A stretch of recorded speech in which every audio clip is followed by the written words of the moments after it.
Hello दोस्तों, स्वागत है आपका एमसीक्यू डेली में।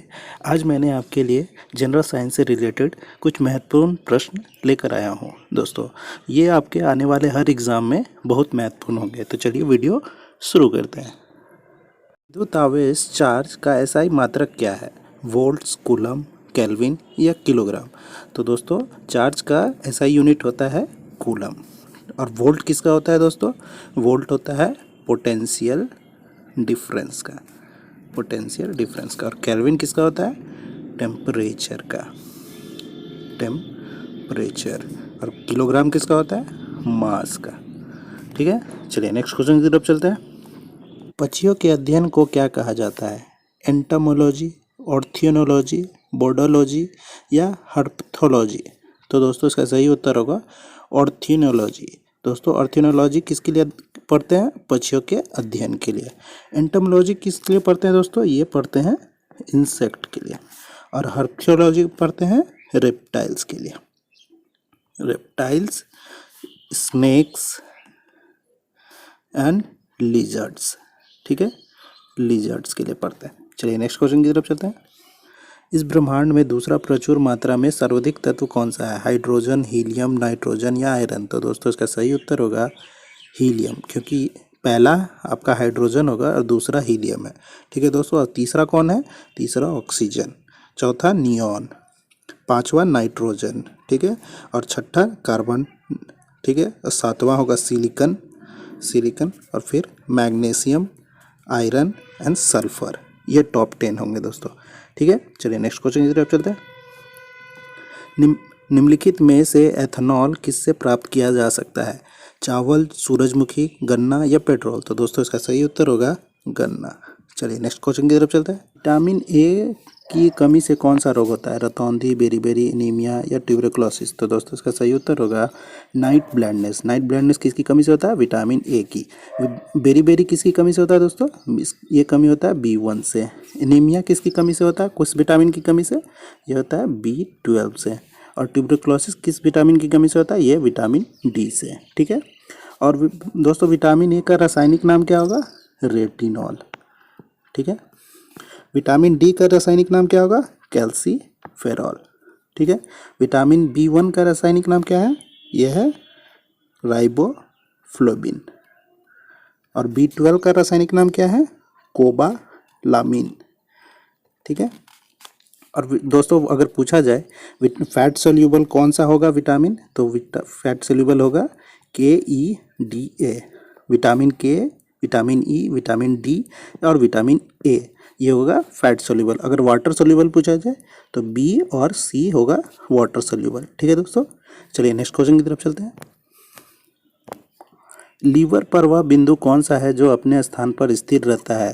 प्रयास, आर, फलक्रम, कोर? तो दोस्तों, इसका सही उत्तर होगा फलक्रम। ठीक है, चलिए नेक्स्ट क्वेश्चन की तरफ चलते हैं। इस ग्रह के एक चंद्रमा का नाम गैनीमेड है? बृहस्पति, शुक्र, बुध और शनि? तो दोस्तों, इसका सही उत्तर होगा बृहस्पति। इसे क्या प्लैनेट बोलते हैं दोस्तों? इसे जुपिटर प्लैनेट भी बोलते हैं। ठीक है, और जुपिटर क्या प्लैनेट होता है? ये सबसे बिगेस्ट प्लैनेट होता है, बिगेस्ट प्लैनेट। ठीक है, और अगर पूछा जाए सबसे स्मॉलेस्ट प्लैनेट कौन होता है, तो सबसे स्मॉलेस्ट प्लैनेट होता है मरकरी। ठीक है, मरकरी, और जिसे क्या कहते हैं? जिसे बुध भी कहते हैं। ठीक है, और चलिए नेक्स्ट क्वेश्चन की तरफ चलते हैं। सौर मंडल का सबसे छोटा ग्रह कौन सा है? प्लूटो, बृहस्पति, बुध या पृथ्वी? तो दोस्तों, अभी मैंने पहले ही बताया आपको, सबसे छोटा ग्रह बुध। ठीक है, चलिए नेक्स्ट क्वेश्चन की तरफ चलते हैं। पृथ्वी के अंदर की वस्तु को पता लगाने के लिए किस यंत्र का उपयोग किया जाता है? लेजर, रेडार, सोनार या स्कूबा? तो दोस्तों, इसका सही उत्तर होगा सोनार। ठीक है, चलिए नेक्स्ट क्वेश्चन की तरफ चलते हैं। पोलियो के टीके की खोज किसने की? मैरी क्यूरी या जॉन सॉल्क या लुइस पास्चर या अलेक्जेंडर फ्लेमिंग? तो दोस्तों, इसका सही उत्तर होगा जॉन सॉल्क। जॉन सॉल्क ने किया पोलियो का खोज, टीके की खोज। और मैरी क्यूरी के किस चीज़ के लिए जानी जाती है? ये जानी जाती है रेडियम के लिए, रेडियम या पोलोनियम।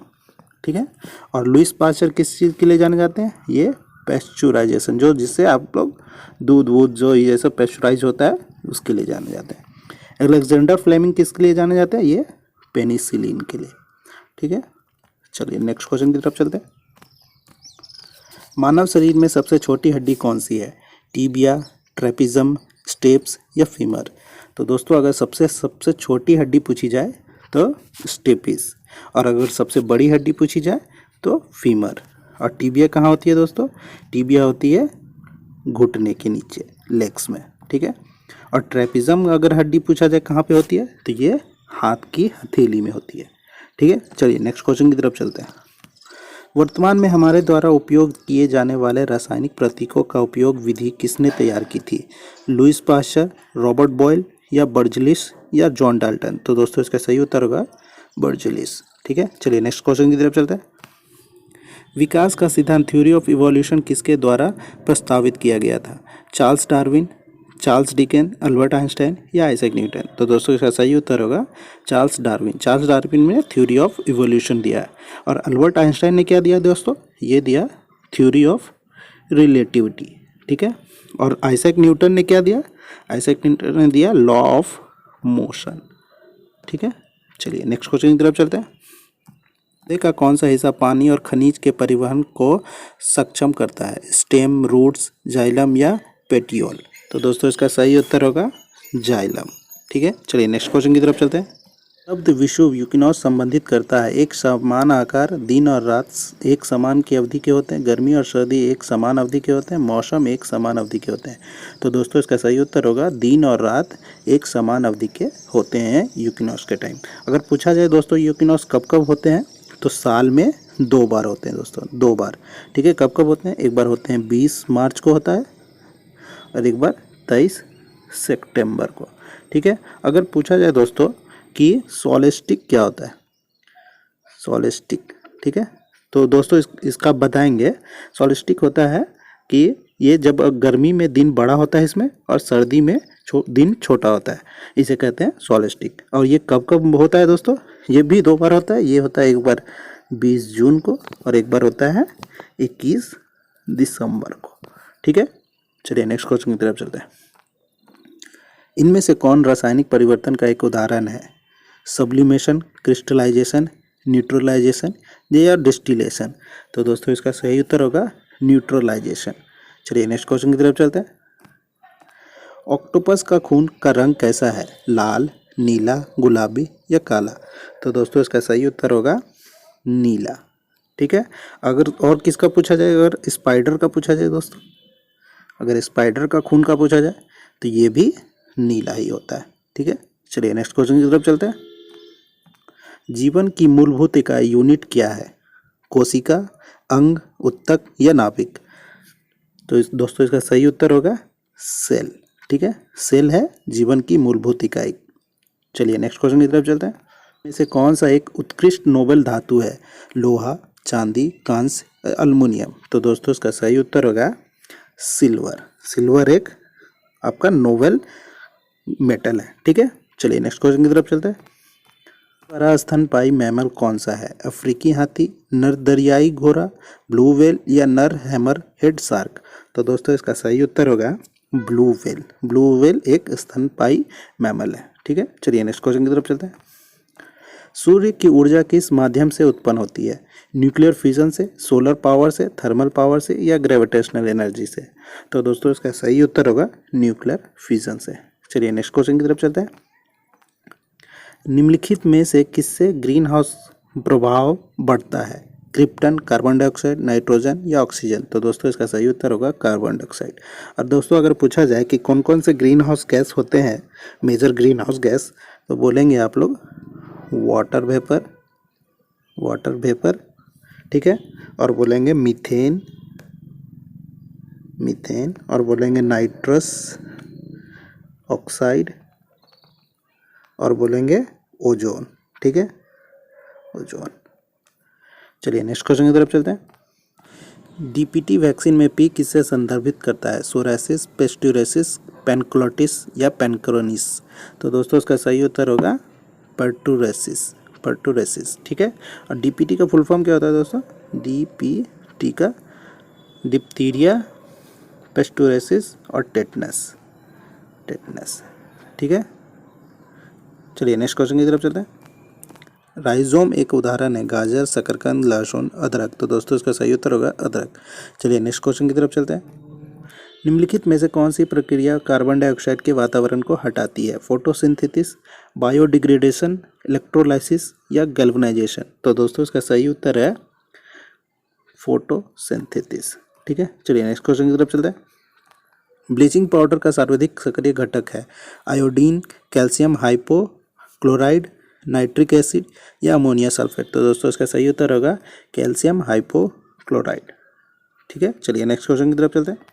जैव प्रौद्योगिक बायोटेक्नोलॉजी का तात्पर्य है बैक्टीरिया की तकनीकी अध्ययन, शरीर के रसायनों का तकनीकी अध्ययन, मानव शरीर रचना विज्ञान के क्षेत्र में तकनीक का इन्फ्यूजन या औद्योगिक प्रक्रियाओं के संजीवों का उपयोग। तो दोस्तों इसका सही उत्तर होगा औद्योगिक प्रक्रियाओं में संजीवों का उपयोग करना। ठीक है, चलिए नेक्स्ट क्वेश्चन की तरफ चलते हैं। किन में से कौन सी एक ग्रीन हाउस गैस नहीं है? Ozone, nitrous oxide, water vapour, hydrogen. तो दोस्तों आपको इसका क्वेश्चन मैंने पहले ही बताया कि ग्रीन हाउस गैस में कौन कौन से होते हैं। तो ग्रीन हाउस गैस में ओजोन होते हैं, नाइट्रस ऑक्साइड होती है, वाटर वेपर होती है, हाइड्रोजन नहीं होती है। तो इसका सही उत्तर हो जाएगा हाइड्रोजन। ठीक है, चलिए नेक्स्ट क्वेश्चन की तरफ चलते हैं। निम्नलिखित एजेंटों में से कौन सा पेयजल का शुद्धिकरण के लिए अच्छा है? Catalytic agent, reducing agent, centralising agent या ऑक्सीडाइजिंग एजेंट। तो दोस्तों इसका सही उत्तर होगा ऑक्सीडाइजिंग एजेंट। चलिए नेक्स्ट क्वेश्चन की तरफ चलते हैं।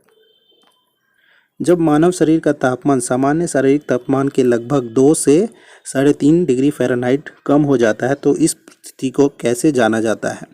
बुखार से, हाइपोथर्मिया से, हाइपरथर्मिया से, हाइपरपायरेक्सिया से। तो दोस्तों इसका सही उत्तर होगा हाइपोथर्मिया से।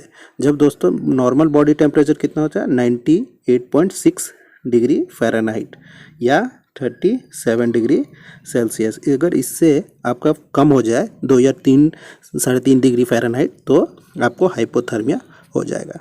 ठीक है, तो ये थे कुछ 30 महत्वपूर्ण जनरल साइंस से इंपॉर्टेंट क्वेश्चन। और दोस्तों ये पार्ट 1 है, पार्ट 2 भी जल्दी आएगी। तो उसके लिए आपको चैनल सब्सक्राइब कर लेना होगा ताकि जैसे ही अपलोड हो तो वो आपको नोटिफिकेशन मिल जाए। और इस वीडियो के PDF चाहिए तो टेलीग्राम चैनल को ज्वाइन कर लीजिएगा। धन्यवाद।